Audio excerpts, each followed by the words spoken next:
ভাই দেখেন, এটা আমিও জানি, আপনিও জানেন, সবাই জানে। এখন যে খেলবে সে যদি না চাই, তা আমি তো আপনি জোর করে খেলাতে পারবো না। অবভিয়াসলি তার একটা ডিসিশন, একান্ত ব্যক্তিগত ডিসিশন।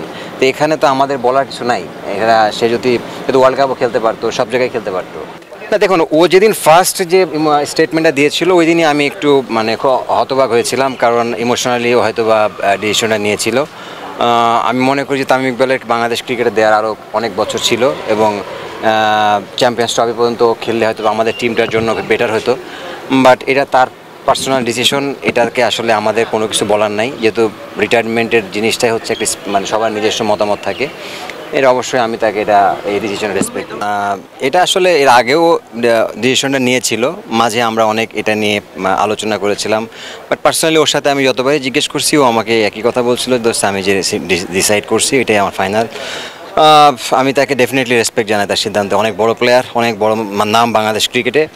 অবশ্যই বাংলাদেশ ক্রিকেট মিস করবে তামিম ইকবালকে, এবং আমি মনে করি যে সবারই একটা রাইট টাইম থাকে, হয়তো বা সে তার রাইট টাইমটা বুঝতে পারছে সরে যাওয়ার।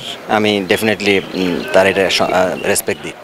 লর্ডসে আমরা যে ইনিংসটা খেলেছিলাম, ওইটাই ওর সাথে মানে ও ওই জিনিসটা ফিল্ডটা বুঝছিল যে এখানে 100 মারলে কী হয়। আমি আসলে ওই সময় বুঝি নাই, বাট ও 100 করেছিল, আমি 75-এ আউট হয়ে গেছিলাম। বাট ওই পার্টনারশিপটা আমার কাছে মনে হয় যে আমার জন্য আমার লাইফ অনেক রিমার্কেবল ছিল, কারণ আমি লর্ডসের মাটিতে ইংল্যান্ড টিমের সাথে এরকম সুন্দর ইনিংস খেলতে পেরেছি। এটা অনেক আমার কাছে স্মরণীয়। না, মাঠ থেকে তো এমএস ধোনিও বিদায় নেয়। মাঠ থেকে বিদায় নিতে হবে জিনিসটা এতটা মানে আমার কাছে মনে হয় না এজ এ প্লেয়ার হিসাবে যে নিতেই হবে ওটা না। বাট হ্যাঁ, ইন্ডিভিজুয়ালি সবারই একটা ডিসিশন থাকে, পার্সোনালি সবার চিন্তাভাবনা থাকে যে কে কীভাবে হ্যাপি থাকবে।